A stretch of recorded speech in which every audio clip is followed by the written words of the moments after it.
Este episodio fue realizado gracias al apoyo de ACL, empresa líder en soluciones y servicios digitales, cuyo objetivo principal es potenciar la cadena de valor de sus clientes de forma eficiente e innovadora por medio de la tecnología. Para más información, te invito a ingresar en www.aclti.com. Eso es www.acltilatina.com. Cada 15 días se pierde un activo cultural en el mundo, ¿no? Esta es una tendencia que se está dando cada vez más vertiginosamente. Entonces, y esa frase que mencionas es un statement de un poco mostrar que podemos utilizar la tecnología que se viene vertiginosamente sobre nosotros, ¿no? Algunos nos asustan, nos atemoriza, como lo que está pasando con la inteligencia artificial ahora. Y nuestro statement es hey, las comunidades nativas, ¿sí? Comunidades que no necesariamente hablan inglés, español, están utilizando tecnología blockchain, ¿no? Para proteger su cultura. Entonces, es un desafío también y un llamado a nuestro ecosistema, entre inversionistas, otros partners institucionales, las mismas comunidades, a decirles, protejamos nuestra cultura juntos con tecnología. Esto es Conversaciones con Impacto, el podcast de Impact Latam. Soy Dani Tricarico, tu anfitrión, y te invito a acompañarme en esta experiencia junto a emprendedores, inversores, líderes y referentes de innovación, emprendimiento e impacto en Latinoamérica. Dale, sumate y sé parte ahora de este movimiento de impacto. Temporada 2.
Buenas.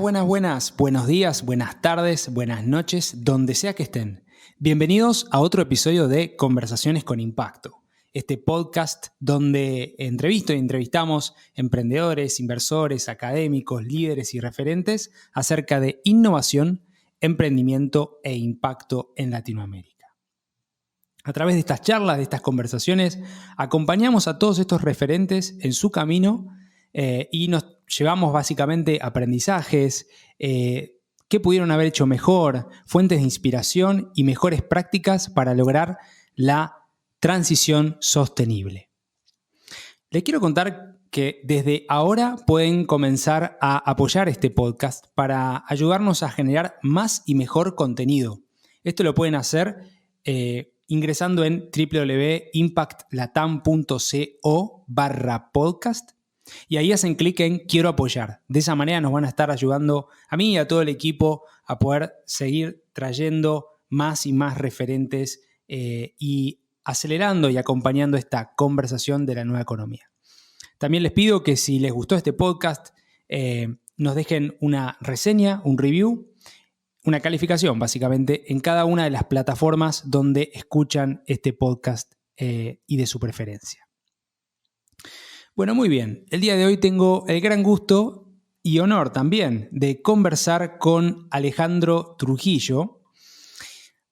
Alejandro es un tremendo emprendedor. Ya vamos a conversar con él. No ha nacido necesariamente como emprendedor de esos que armaban en su garage, sino que frente a ciertas dinámicas sociales le ha motivado ese cambio, ¿no? Él es hoy Project Lead de NFTI Dreams DAO, Head of Strategy de Gran Chaco Impact NFT, una plataforma basada en blockchain que busca preservar la cultura de las comunidades nativas, trabajando junto a artesanos, artistas, curadores y coleccionistas. Básicamente, en lo que entiendo que realizan es, y ahí nos vas a decir, Ale, tokenizar piezas artísticas nativas de mujeres del Gran Chaco, entrenándolas en forma de arte digital. Esta iniciativa y su proyecto ha sido declarado como una de las 10 comunidades, básicamente seleccionado como una de las 10 comunidades por Meta, que es Facebook, Instagram y demás, y el BID, el Banco Interamericano, en su concurso Metaverse Communities Challenge. A su vez, es Project Director de Caminos, una empresa social boliviana con foco en incluir comunidades indígenas en la cadena de valor del petróleo y el gas. Es Ashoka Fellow de esta organización que ya hemos conversado anteriormente, profesor adjunto de la Universidad Católica Boliviana y máster de leyes de la Universidad de Michigan. Un montón, Ale, un montón de cosas. Bienvenido, Alejandro, a un nuevo episodio de Conversaciones con Impacto. Gracias, Dani. La verdad es que es un privilegio estar en tu podcast. Escuché, he sido parte de la audiencia y ahora estar de este lado pues es algo por demás emocionante. Y te agradezco la introducción. Como dices, así es, soy un emprendedor, no nací emprendedor. En todo caso, las circunstancias y las ganas de cambiar algo me hicieron emprendedor, como a muchos nos sucede. Entonces, aquí me tienes y encantado de poder conversar contigo. Muy bien, muy bien. Quiero arrancar, Ale, como siempre hago, y mientras preparaba esta charla, tengo varias frases que saqué de otros lugares, de conversaciones que tuviste, que me han compartido, ¿no? Y vos arrancás en una de tus charlas con algo muy, muy potente que me gustaría que nos ayudes a desglosar, entender, explicar. Y vos decís, trabajamos acerca de Impact NFT, ¿no? Trabajamos en la convergencia de arte ancestral, tecnología, evitando la desaparición de la cultura local.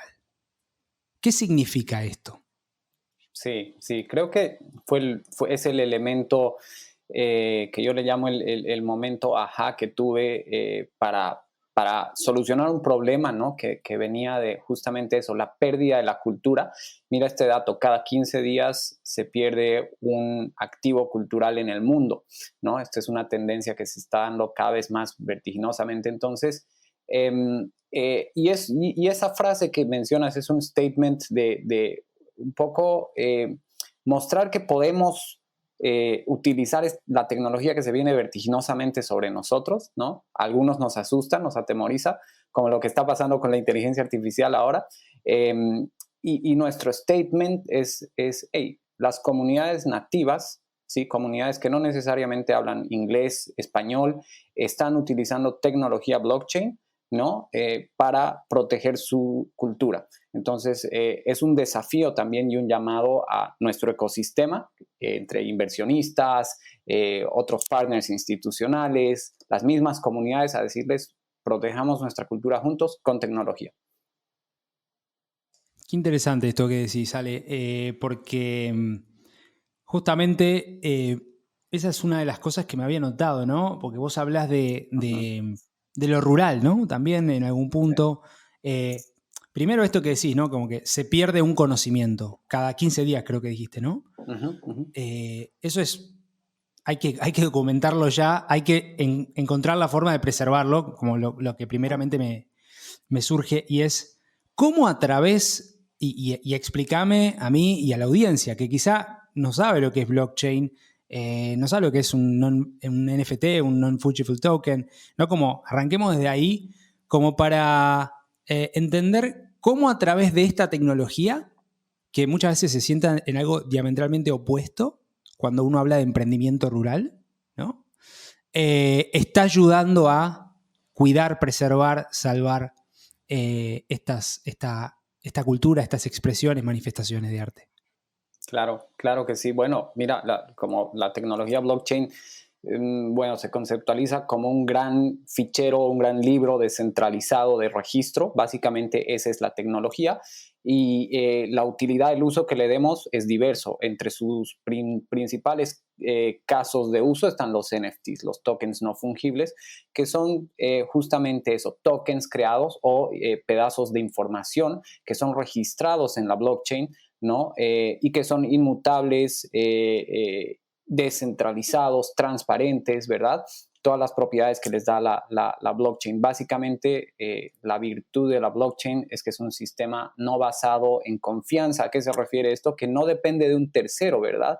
Ese tercero que puede ser una gran central de información, un servidor como los de Google, como los de Amazon Web Services, ¿no? En este caso, la tecnología blockchain es de todos y es de nadie, ¿no? Porque se basa en el uso de nodos para validar y transferir la información, ¿no? Pedazos de información. Entonces, la cultura es eso, es un conglomerado de información, ¿sí? Que se expresa en dibujos, se expresa en arte físico, se expresa además en contenido, ¿verdad? En el caso de la artesanía con la que trabajamos, cada cesta, cada tejido de las mujeres del Gran Chaco americano representa algo, ¿no? Y en ese proceso de conocer su historia descubrimos que los tejidos con cierto tipo de color y cierto tipo de forma representan los animales del monte, representan a la comunidad, a la historia y además tienen un contenido muy propio, muy personal de las mujeres, ¿verdad? Que es Claro. la historia de su familia, la madre que le enseñó a tejer a la mujer del Chaco argentino, ¿no? Entonces es ahí donde tomamos toda esa información, la adaptamos, la ponemos en un formato digital porque necesitamos ese soporte digital, ¿no? A través de la creatividad, creo que eso es lo más potente. Aquí es donde entran artistas digitales, artistas NFT, junto a las artistas nativas y co-crean algo juntos, algo digital, ¿no? Y esa es la pieza que, uno, es una pieza de arte y dos, es una pieza que contiene información, ¿no? Y es ahí donde nosotros trabajamos. Cada pieza tiene metadata, cada pieza tiene un contenido de información artística, entonces es un proceso que hemos ido desarrollando desde la pandemia. Tal vez la pandemia fue el detonante de todo Ujú. esto porque Claro. descubrimos que las artesanas no podían hacer nada, no podían vender en los mercados físicos, entonces dijimos, bueno, nos lancemos al reto de que empiecen a vender en mercados digitales, arte digital, ¿no? Y es ahí donde inicia Impact NFT. Está buenísimo lo que decís y quiero seguir indagando un poquito la génesis de esto, ¿no? Vos sos de Ujú. Cochabamba, de Bolivia, Así es, ¿no? así es. Eh, y conversábamos, ¿no? Y me contabas un poquito acerca de la génesis de esto. Este día 11 de enero de 2007. 11 de enero de 2007 en Cochabamba, con un conflicto social escalado, tremendo. Por favor, contanos qué significó, qué pasó y Ujú. por qué a partir de eso decidiste emprender como emprendedor social. Claro, claro. Bueno, lo que sucede es que, a ver, en Latinoamérica, los latinoamericanos somos un conglomerado de historias, ¿verdad? Es imposible disociarnos de esa parte que viene de nuestros orígenes, de lo rural, y tampoco nos podemos separar de todo lo que hemos desarrollado en el mundo urbano. eh, entonces, yo bueno, como persona, primero que nada, yo nací en una comunidad rural, ¿no? Y Ajá, ok. poco tiempo después de nacer, mis padres relocalizaron a la ciudad, a Cochabamba, que es una ciudad, ¿no? Que está en el centro de Bolivia. Y ahí, bueno, tuvimos una vida normal. Y como en todo país de Latinoamérica, hemos vivido muchos conflictos sociales. Bolivia particularmente ha tenido algunos conflictos muy marcados por diferentes cosas. Y esta fecha, este 11 de enero de 2007, fue una fecha que recordamos con mucho dolor muchos bolivianos, porque fue una fecha en la que gente de la ciudad y gente del campo se enfrentaron en las calles, en manifestaciones violentas. Y en esta fecha, la vida de dos personas se perdió, ¿no? La vida de un joven, muy joven, un muchacho de 15 años de la ciudad, conocido muchos de la ciudad, porque es una ciudad no demasiado grande. Entonces, él pierde la vida y esto implica, lamentablemente, mi familia muy cerca desde el departamento donde vivíamos presencia esta situación. Y esto lo cuento porque, bueno, fue algo que marcó mi vida, ¿no? Me puso en una situación de mucho conflicto con mi identidad rural frente a mi identidad de lo que yo había construido viviendo en la ciudad. Y fue un proceso de años en los que yo me cuestionaba mucho que yo a dónde pertenezco, porque había un sesgo, hay una división muy grande entre lo rural y lo urbano, ¿verdad? Lo artesanal y lo tecnológico. Entonces, fue en estos cuestionamientos que tuve que decidí ir respondiendo a estas preguntas, ¿no? A veces encontraba la respuesta, a veces no, y me di cuenta que habían, cómo puedo yo apoyar a estas personas, a la gente a que no sea utilizada en estos fulgores políticos, en estas manifestaciones que son impulsadas muchas veces por la política, y es parte mucho por la educación, por la capacitación y el empoderamiento, ¿no? Entonces, el emprendimiento, como lo sabemos, es una fuente de empoderamiento, es una fuente, es un medio por el cual el individuo puede fortalecerse y crecer, ¿no? Y obtener sus propios recursos. Entonces, me di cuenta que esa era una posibilidad y empecé a ver la posibilidad de acercarme a las comunidades, entender sus necesidades y empezar a trabajar, ¿por qué no? Creando empresa para las comunidades, ¿no? Dos polos que muchas veces son opuestos, ¿verdad? Empresa para las comunidades rurales y empezamos a desarrollar empresas en el sector de combustibles, justamente creamos 7 empresas, ¿no? Con estas comunidades rurales. Pero bueno, mira, parte de ese conflicto social me lleva a un punto en el que decidí ayudar a la gente, ¿no? Y creo que esa ha sido mi historia y es la historia de muchos, ¿verdad? El reconocernos en ambos polos que nos los presentan opuestos, ¿verdad? Nos dicen, tú eres esto, no esto, ¿no? Tú vives en la ciudad, no en el campo. Esto es tecnología y esto es lo ancestral. No se pueden unir. Entonces, el reconciliar eso creo que es un ejercicio muy sano para nosotros como individuos, ¿no? Reconciliar eso que parece opuesto es lo que nos hace, en todo caso, nos fortalece como individuos y como sociedad, ¿no? Muy interesante esto que decís de hilvanar, ¿no? Juntar. Ujú. Y lo que hablabas un poco de tu experiencia, de tu identidad, ¿no? Soy del campo, soy de la ciudad, soy del campo y soy empresario, emprendedor. Digo, como que se empieza a generar esa quizá falsa dicotomía, ¿no? Sí. De que terminas segregando, sesgando.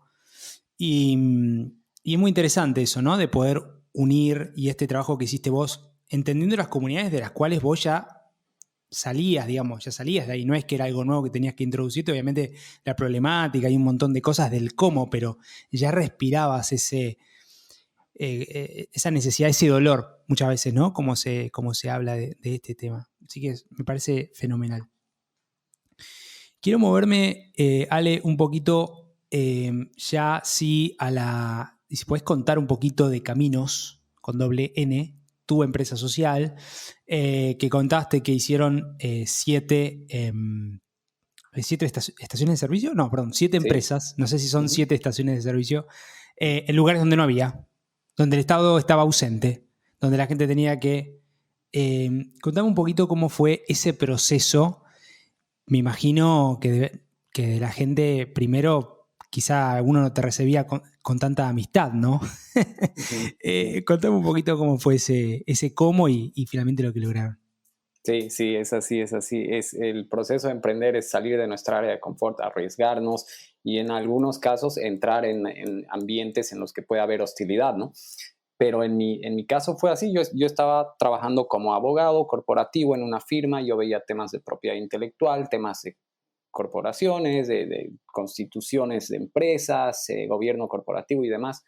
Ese era mi background en ese momento, en 2014 cuando llega una comunidad a la firma en la que yo trabajaba a pedir ayuda, básicamente a decirles necesitamos combustible, no lo tenemos y el gobierno no nos los quiere dar, la empresa estatal no nos las quiere dar porque no tenemos, no les interesa, no estamos dentro de su radar. Claro. Entonces, con la firma con la que yo trabajaba, decidimos seguir el conducto regular muy legal, ¿verdad? Ir, solicitar un punto de venta de Ujú. combustible en la comunidad. La respuesta fue no, por motivos técnicos que, bueno, estaban ahí en la ley.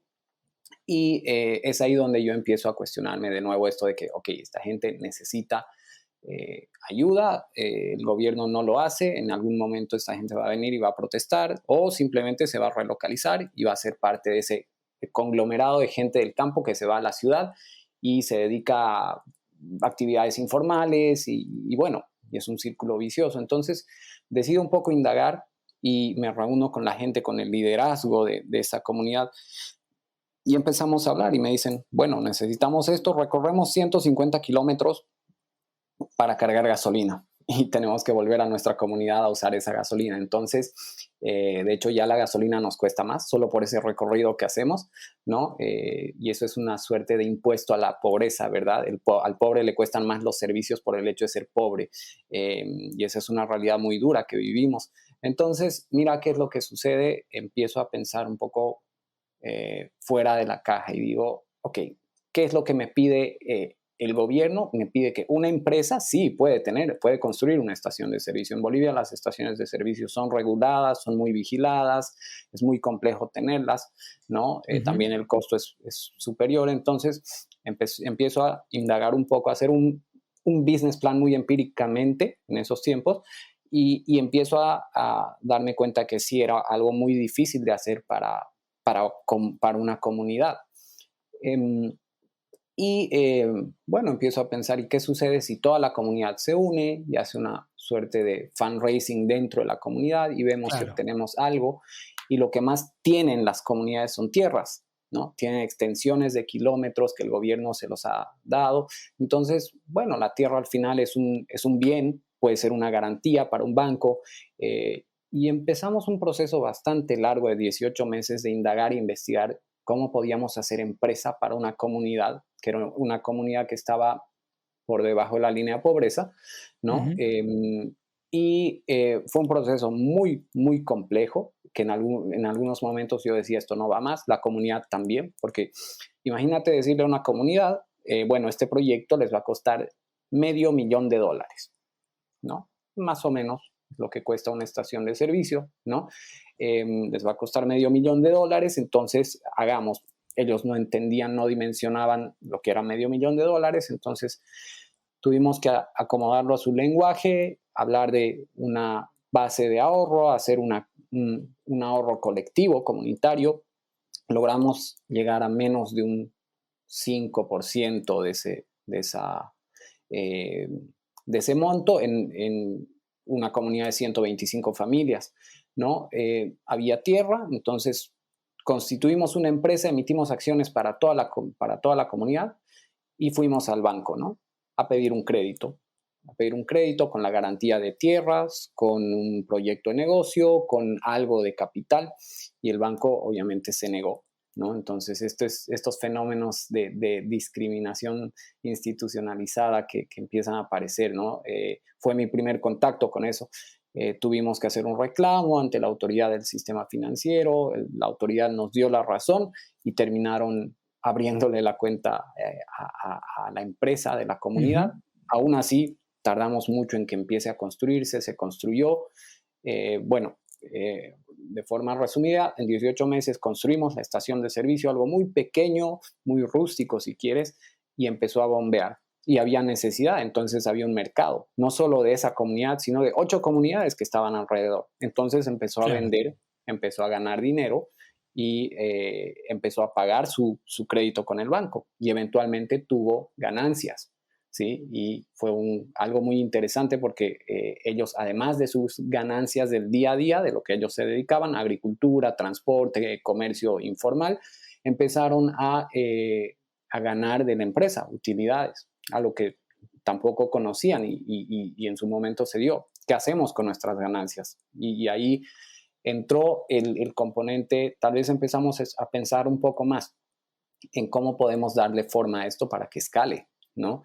Y bueno, ahí sucedieron muchas cosas más. Me fui a Michigan, estudié en Michigan, y obvio, emocionadísimo de estar en Michigan, pero a la vez con ese sentido de que, wow, este proyecto, las comunidades, hay tanto por hacer.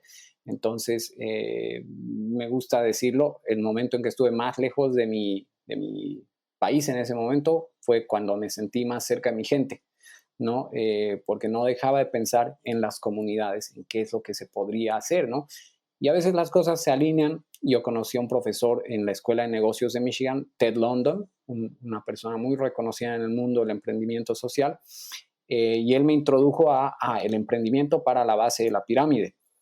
Y tuvimos un diálogo muy interesante, le pareció muy interesante lo que hacíamos y me dijo, ahí hay potencial, pero te falta desarrollarlo, esto es emprendimiento y tú tienes que ponerle la lógica de emprendedor, de empresario, y ahí, bueno, el recorrido se fue dando, ¿no? Está buenísimo. Y hay mucho en eso, ¿no? Está este libro viejo de Prajalad, ¿no? De la fortuna Ciclo y está a la Prajalad. base del, ¿no? Sí. Fortune is at the bottom of the pyramid. La fortuna está a la base de la pirámide, que es quizá uno de los primeros libros que yo conozco en 1990 y algo. Sí, sí, sí. Así que sí, y de ahí para acá, ¿no? Ujú. Todo el mundo Yunus y demás. Exacto. Y hoy esas estaciones de servicio son 7, 8, Son ocho. son Ocho 8 y y todavía funcionan. funcionan, han Ujú. pagado sus créditos con el banco, tienen utilidades. Algunas de ellas se han constituido en ya grupos empresariales. Una Mira, comunidad de qué más bueno. personas, 800 familias, hizo la estación de servicio, pagaron el crédito, les fue muy bien, construyeron otra y decidimos, bueno, les dijimos, ¿y por qué no hacemos algo más interesante? ¿Por qué no hacemos un poco esto de optar por energías más sostenibles? Entonces, gas natural, ¿no? Empezamos a incursionar con ellos y fue algo muy, muy grande. Ahora es una empresa muy grande, tiene un board, un directorio muy, Qué bueno. ¿no? Y son cosas que se dan. Yo creo que nosotros hemos sido catalizadores y ellos han aprendido a hacer empresa y lo han hecho muy bien, ¿no? Cuando se hace muy bien, tiene muy buenos resultados y en el caso de esta que te menciono, fue así, ¿no? Y ese efecto de las 8 estaciones de servicio, donde antes no había, ¿se sigue replicando, digamos, se sigue expandiendo a partir de Caminos tu Sí, emprendimiento? sí, así es, así es. Mira, trabajamos en este momento con otras dos comunidades que están en ese proceso, ¿no?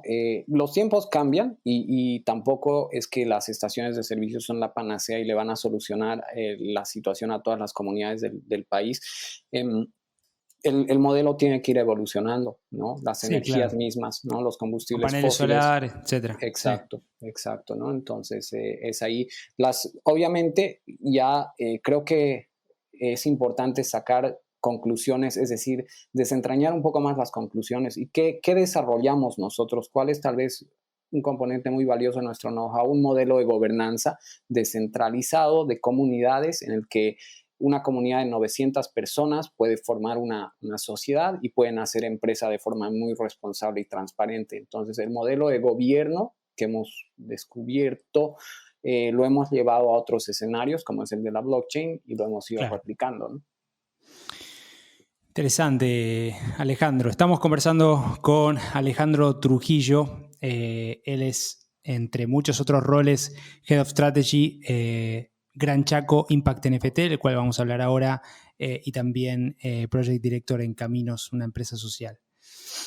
Me quiero meter, Ale, ya sí directamente y hablamos un poquito de NFT, hablamos un poquito de blockchain, lo comentaste vos más que nada. Contanos acerca de este proyecto, Impact NFT, específicamente que involucra el área del Gran Chaco. ¿Qué es el Gran Chaco? Y de qué va un poquito el proyecto, porque después quiero hacerte una pregunta bien específica acerca de uno de los casos de éxito que tuvieron. Buenísimo. Mira, el Gran Chaco es un territorio multinacional. Estamos hablando de 1 millón de kilómetros cuadrados compartido por en gran parte Argentina, Paraguay, Bolivia, Brasil, ¿no? Un territorio muy complejo, topográficamente, climatológicamente, con muchos retos, pero con muchas comunidades que viven ahí y que han decidido hacer de ese territorio su hogar, donde están sus raíces, donde está su cultura, donde crece su familia, ¿no? Entonces, es en este territorio donde existe mucha necesidad y a la vez muchas oportunidades, ¿no?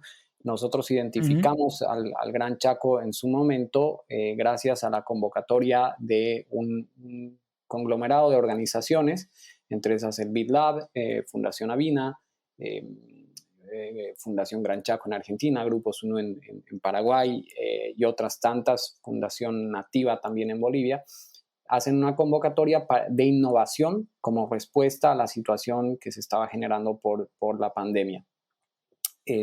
La necesidad era establecer modelos de innovación colaborativa, ¿no? Con un componente tecnológico. Nosotros ya hace un tiempo atrás estábamos experimentando con el uso de tecnología blockchain para tokenizar ciertos activos, para mapear ciertos activos en Bolivia. En el sur boliviano, en Toro Toro, lanzamos nuestro piloto, que fue un ejercicio de tokenización de especies en peligro de extinción. Lo hicimos, trabajamos muy de cerca con los guardaparques de esa zona, ¿no? El servicio de áreas protegidas. Entonces, creo que las cosas se alinearon en ese momento y la pandemia fue clave. Fue clave para nosotros como Caminos, las estaciones de servicio se encontraron con una barrera muy importante que era no poder ir a las comunidades por la pandemia y las cuarentenas y demás. Entonces dijimos, ok, ¿qué hacemos? Si no podemos trabajar con las estaciones de servicio, ¿qué hacemos? Y ahí surgió la posibilidad de investigar y desarrollar algo con tecnología blockchain. Conocíamos muy poco sobre tecnología blockchain, sabíamos lo que te dije al principio, que es tecnología descentralizada, nos permite registrar ciertos activos.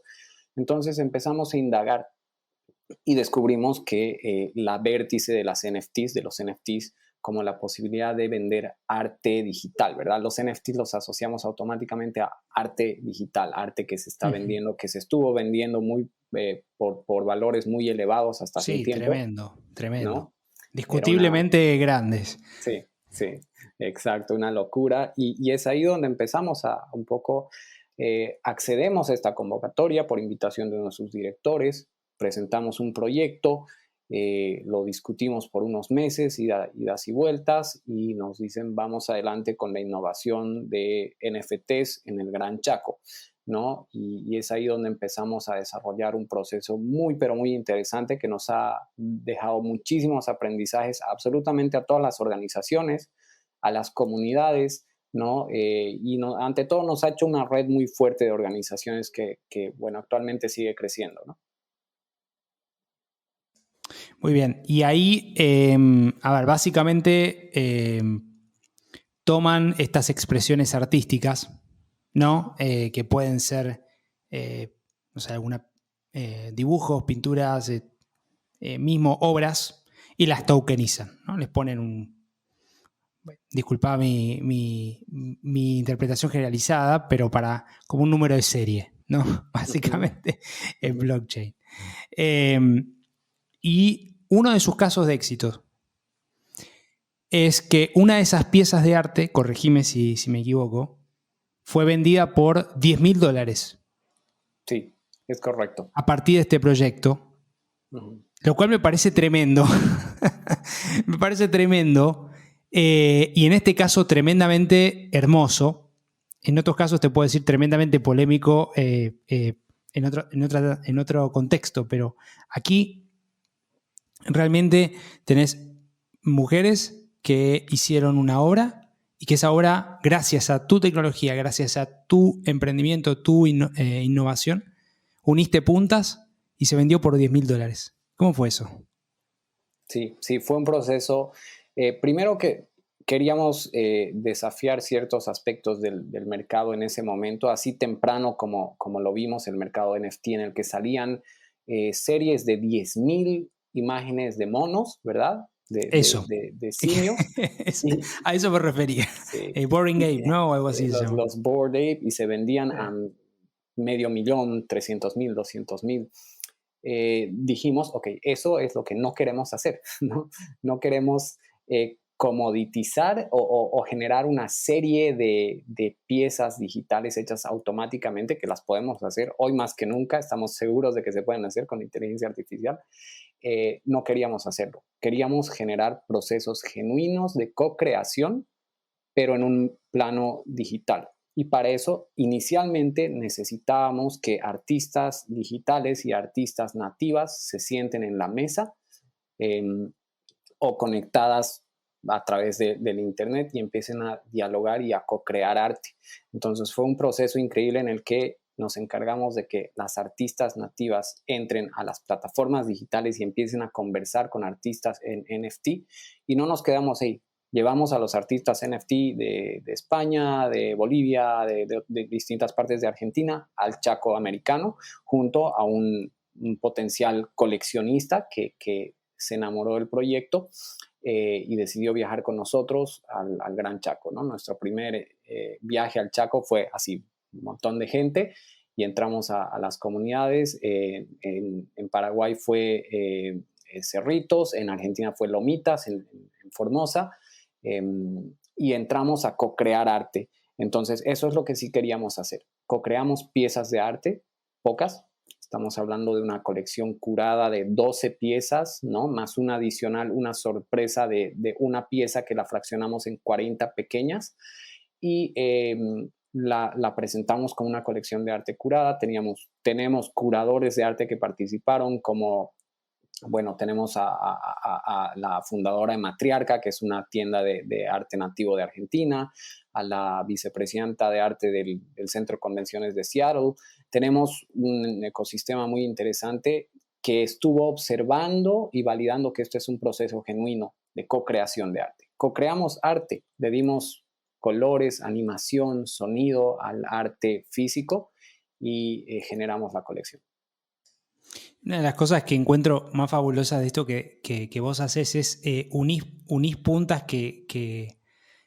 bueno, que cuesta hilvanar. Digo, ¿qué tiene que ver la Galería de Arte de Seattle con el Gran Chaco? Bueno, ahora sí, ahora sí tiene todo que ver. En un principio no parece tan... La verdad que fenomenal, fenomenal. ¿Quién es Nick Galliani de Nifty Sí. Dreams? Y entiendo que es un poco la evolución de lo que están haciendo ahora, pero por favor contalo vos. Correcto. Nick Galliani es un tecnólogo, coleccionista de arte, emprendedor en serie con varios exits en Silicon Valley, eh, al que conocimos gracias a una de nuestras artistas, ¿no? Ella nos hizo la introducción, una artista que trabaja con nosotros y que ha vendido su arte a distintas personalidades a nivel mundial. Nos dice, quiero presentarles a esta persona, creo que van a hacer clic, y tal cual. Se dio, tuvimos una conversación, le presentamos lo que estábamos haciendo y le encantó. Nos dijo, ¿saben qué? Yo quiero hacerlo. Le dijimos, si tú compras una pieza de arte, nuestras piezas de arte tienen utilidad, que es un concepto muy nuevo también. El arte por sí es muy interesante, muy atractivo, pero además tú puedes desbloquear ciertas cosas, ¿no? Y uno de los desbloqueables de nuestras piezas de arte es que si tú compras una pieza, puedes viajar con nosotros al Gran Chaco y ver lo que estamos haciendo y vivirlo. Le encantó la idea, decidió ir con nosotros, viajar. Él es un innovador, tiene una DAO, que es una organización autónoma descentralizada, una organización creada en la blockchain, que ayuda a proyectos de distintas partes del mundo. Él ha trabajado, por ejemplo, en Irán. En Irán ha creado un VPN para ayudar a los artistas que han sufrido el bloqueo de Internet que se da en ese país. Trabaja en la India, ha hecho festivales muy grandes sobre NFTs y blockchain, y decidió ir con nosotros a este proceso, a este proyecto. Y es ahí donde él, en todo caso, creo que él vivió muy a flor de piel lo que sucede en el Chaco. Se habló mucho en nuestro tiempo ahí en el Chaco, hablamos con las artesanas sobre las pérdidas que tuvieron, las muertes que hubieron por el COVID. Él entendió la necesidad, él vio el arte y creo que se enamoró de todo, absolutamente todo este ecosistema y compró una pieza y compró la primera pieza de arte por $10,000. Y esto obviamente marcó un hito para el proyecto porque dijimos, este es un proyecto real, el arte nativo digital se puede vender, ¿no? Y lo que es más, decidimos lanzarnos a mucho más y empezamos a exponer, a soñar con exponer el arte del Gran Chaco en otros escenarios. Y hasta la fecha lo hemos hecho en escenarios como la BitConf, un festival muy, muy importante a nivel global. Lo hicimos en una galería de Foundry en Dubai hace unos meses. Lo hemos hecho en galerías virtuales. Uno de nuestros artistas ha vendido sus obras recientemente a un expresidente de Paraguay. Artistas nativos, ¿no? Artistas nativos han dado el salto. Estamos creando el primer cómic, la historieta cómica del Gran Chaco, y ya tenemos el contacto con Gareb Shamus, que es el fundador de Comic Con, para presentar esto en el Comic Con de San Diego. Estamos trabajando muy arduamente porque sea así, y es una historieta creada por niños del Gran Chaco. Entonces, creo que ha sido, como dices, ha sido el elemento detonante que nos ha permitido llegar a otros escenarios. Sí es muy importante la venta de las piezas, pero no lo es todo, ¿no? El exponer el arte del Gran Chaco en escenarios globales como son galerías en Dubái es algo que se está dando gracias a estos procesos de innovación, ¿no? Tremendo. Y cuando venden esa pieza, ¿eso después lo distribuyen a las artistas locales? ¿Cómo lo hacen? ¿A través de Sí, una wallet? ¿Cómo lo...? exacto. Es muy importante esto porque una de las uno de los aspectos muy importantes que nos pedían las organizaciones era transparentar estos procesos. Y la blockchain tiene esa virtud de ser un registro abierto, descentralizado, transparente. Entonces, obvio, ahí construimos un modelo de gobernanza, una estructura con billeteras multifirma, multisig, que permite que en el momento en que se vende una pieza, automáticamente existe una distribución de fondos, principalmente a la comunidad, ¿no? Y a los artistas nativos, ¿no? También nosotros recibimos un porcentaje, ¿no? Por la gestión y el trabajo que hacemos, pero el porcentaje mayoritario se queda con la comunidad, y esto de forma transparente. Todo está en el smart contract al que pueden acceder absolutamente todas las personas. Lo pueden ver en Etherscan, que es una plataforma que te permite ver todos los smart contracts del mundo, ¿no? Entonces, esto es algo que ha venido funcionando, que puede funcionar mucho mejor, ¿no? La blockchain y la blockchain en la que trabajamos de Ethereum viene evolucionando, viene cambiando, ha pasado de Proof of Work a Proof of Stake, está lanzando un nuevo protocolo. Entonces, estamos a la par con esa innovación y con miras a transparentar los procesos, a que las comunidades tengan en su poder, en sus manos, la capacidad de gestionar sus recursos. Quiero hacerte un par de preguntas más, Ale.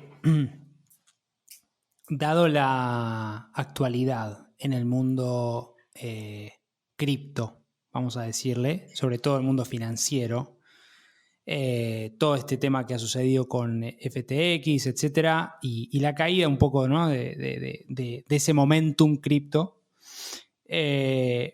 ¿Vos ves futuro, o sea, seguís viendo futuro en esta plataforma para realizar todo lo que están realizando? ¿Pensaste en tener un mix con otra tipología? Sí, sí, por supuesto.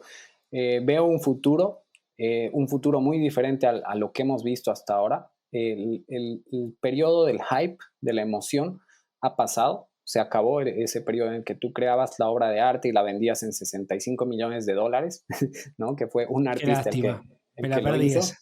Sí, nos perdimos la ola. Pero creo que es importante porque son periodos, bueno, fue un periodo muy volátil en el que mucha gente ganó muchísimo dinero, mucha gente perdió dinero, y lo que se busca es tener sostenibilidad, y la sostenibilidad conlleva estabilidad, ¿no? Entonces, lo que se viene es un futuro de crear soluciones, de crear casos de uso. Creemos que Impact NFT va a seguir evolucionando. El siguiente paso que hemos dado, y lo hemos dado hace muy poco, ha sido el utilizar además tecnología del metaverso, ¿no? Tecnología de realidad Ujú. aumentada para Sí, que el nivel de interacción e inmersión sea mucho mayor. Imagínate buenísimo, obtener buenísimo. una pieza del Chaco, llevártela a la casa, escanearla con el teléfono y que la artesana que creó la pieza te empiece a, en un video, hablar y narrar qué es lo que significa, de dónde la aprendió, quién se la enseñó, ¿no? Imagínate el potencial de lo que es eso, es tener artesanía inmersiva, ¿no? Me parece fenomenal. Es justamente ¿no? como el paso extra de... además, también no pueden viajar todos al Gran Chaco. O sea, una forma quizá de acelerar eso, ¿no? Qué interesante. Bueno, Ale, te voy a hacer algunas preguntas finales y después hacemos las preguntas rapid fire de cierre que siempre hago. Y específicamente hay dos puntos que había notado acá que me parecía bueno destacar. Vos hablabas del gran, digamos, todos tus emprendimientos son empresas sociales, ¿verdad? Corregime, Impact NFT y Caminos. ¿Sí? Y no Así es. son ONGs. Y vos Ujú. hablabas un poquito de esto de que el mundo non-profit ONG ha tenido algunos problemas para crecer, para escalar y con los beneficiarios, ¿no? Y un poquito, quería, si podés contar un poquito por qué elegiste esta figura de la empresa social y no armar una ONG, por ejemplo. Claro, claro que sí. Yo creo mucho en rescatar lo mejor de dos mundos, ¿no? Y esto es algo que viene de la tradición del emprendimiento social. Bien lo decías, C.K. Prahalad, Muhammad Yunus, ¿no? Ted London.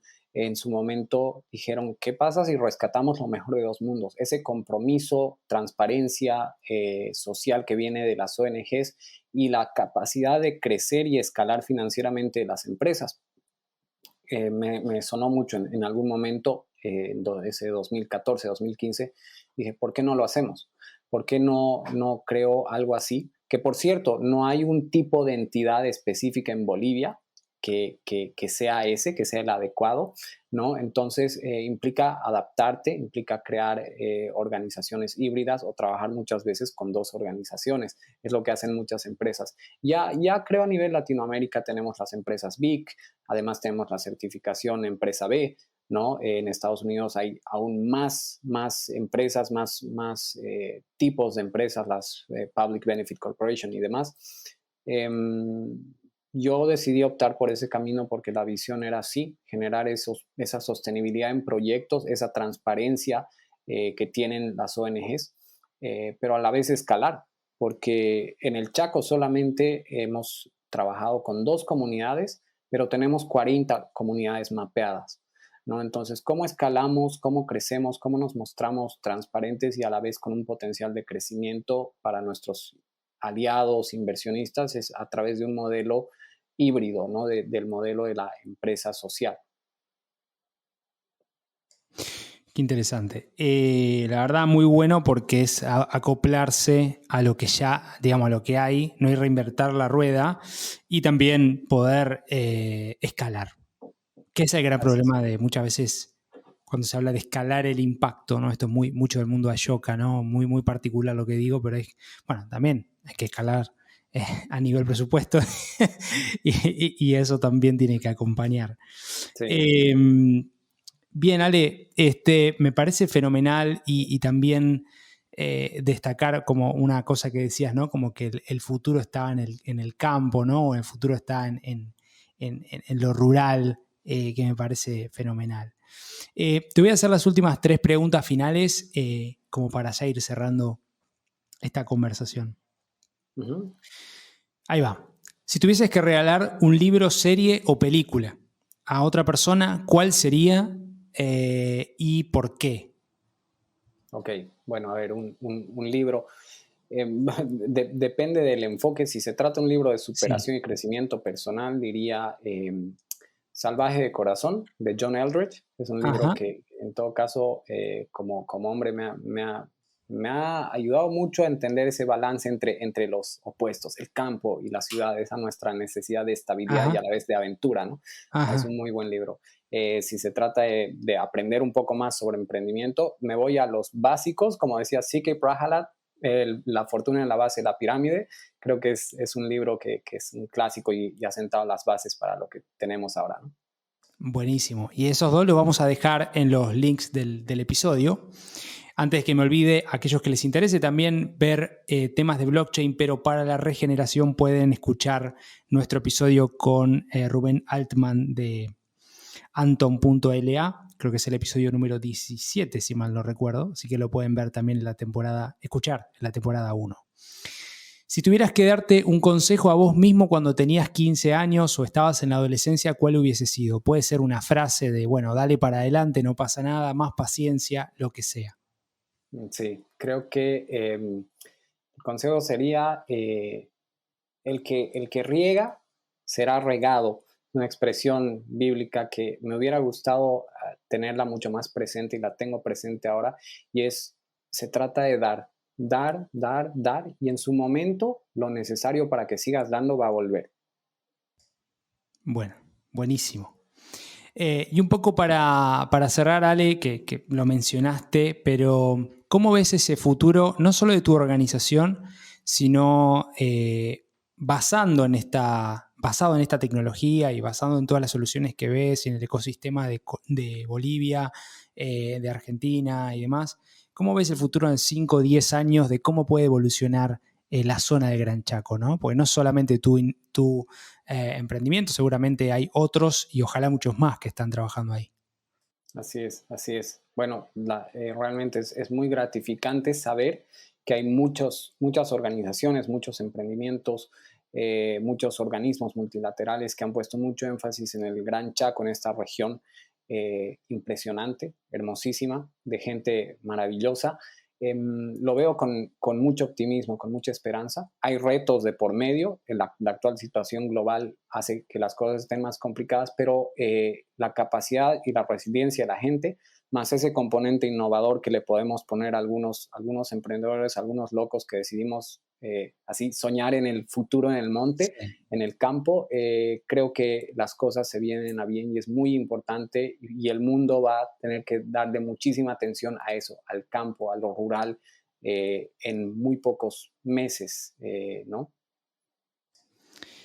Muy bien, querido Ale, ya llegamos al cierre y creo que es un buen lugar para dejar esta conversa abierta, obviamente, porque no va a ser la única ni la última vez que estés aquí y seguramente en un tiempo podremos volver a conversar acerca de novedades y mucho más de estos tremendos proyectos que tenés vos y el equipo, así que felicitarte de mi lado por lo que hacen. ¿Algo más para decir, para destacar antes de que cerremos el episodio? Sí, no, simplemente quisiera, bueno, agradecer a todo el ecosistema y eso te incluye a ti e incluye a organizaciones y organismos muy grandes que han creído en lo que hacemos. Hoy somos parte de este ecosistema del BitLab, de Fundación Avina, de Ashoka, ahora Meta, Facebook, que se ha venido sumando y ha creído en estos proyectos. Creo que es imposible hacer las cosas por nuestra cuenta. Lo que se ha logrado gracias al apoyo de muchísimas personas. Y me tomo este espacio para agradecerles absolutamente a todas las personas con las que trabajamos, todas las organizaciones, porque es así, se está generando impacto, se están cambiando vidas, se están salvando vidas, familias, comunidades, gracias al apoyo de estas organizaciones y de las personas que nos permiten comunicar lo que hacemos, contar estas historias, ¿no? Entonces, me permito agradecerles una vez más, ¿no? E invitar a más organizaciones a que crean en esto que se está haciendo. Buenísimo. Ale, ¿dónde pueden ubicarles aquellos que quieran ponerse en contacto con vos? ¿Cuál es la mejor forma? Bueno, a través del correo de ambas organizaciones, a través de contact@impactnft.me. ¿no? Y en la página también, impactnft.me, pueden contactarnos por el formulario de contacto y por esos medios principalmente. Estamos muy atentos siempre a colaborar, a enseñar lo poco que hemos aprendido hasta ahora, pero creemos que puede sumar mucho. Entonces, siempre muy abiertos a escuchar emprendedores y escuchar a personas que están dispuestas a ayudar. Fenomenal. Bueno, muchísimas gracias, Ale, por compartir tu historia, aprendizajes y bueno, hay un montón de cosas que estuviste mencionando. De nuevo, mis felicitaciones para vos y el equipo por el tremendo proyecto que tienen. Ojalá que la rompan toda y escalen a todas las comunidades de un montón de todos los continentes. Ojalá. Así que bueno, gracias por este episodio. Gracias, Dani. Bueno, gracias también a cada uno de ustedes por prestarnos su tiempo, su oído, por acompañarnos en esta experiencia. Si te gustó este episodio, compartilo. Si no te gustó, escribinos a info@impactlatam.co para poder mejorar. También te pido que nos ayudes a masificar este mensaje, primero compartiéndolo con otras personas que creas que le interesan este tipo de contenidos y dejándonos una calificación, un review en cada una de tus plataformas de preferencia donde escuches este episodio. También te recuerdo y les recuerdo que ya pueden comenzar a apoyar este podcast por tan solo $3 por día ingresando en www.impactlatam.co/podcast. Ahí hacen clic en quiero apoyar y con tan solo, como les decía, $3 por mes nos ayudan a traer más y mejor contenido y continuar expandiéndonos en esta comunidad de impacto, este movimiento de impacto que seguimos armando. Así que nos estaremos encontrando en el próximo episodio de Conversaciones con Impacto. Como siempre digo, donde sea que estén, buenos días, buenas tardes y buenas noches.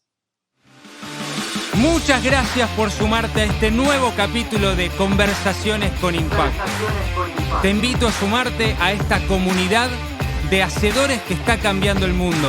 Ingresá ahora en www.impactlatam.co. Sumate y sé parte ahora de este cambio. www.impactlatam.co